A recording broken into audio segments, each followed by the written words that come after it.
See you in court, Christy Fermin responds to Bea Alonzo filing cyber libel cases. Si Christy Fermin, isang kilalang showbiz columnist, ay tumugon sa cyber libel case na isinampa laban sa kanya ni Bea Alonzo.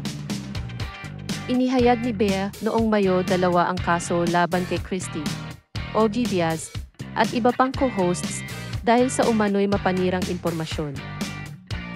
Kinabukasan, sa kanyang programa na Christy Ferminute, inamin ni Christy na natagalan bago siya nakaresponde dahil hindi pa niya natatanggap ang buong reklamo. Ipinahayag ni Christy na may karapatan si Bea na magsampa ng kaso kung siya'y agrabyado at sinabing hindi bago sa kanya ang issue ng cyberbullying. Ayon kay Christy, ang libel at cyberbullying ay bahagi ng kanilang propesyon at hindi maiiwasan. Binigyang diin niya na ang kanyang tungkulin bilang entertainment reporter ay magbalita ng mga kwento, maging positibo man o hindi. Nagtapos si Christy sa pahayag na patuloy niyang babantayan at pupurihin si Bea.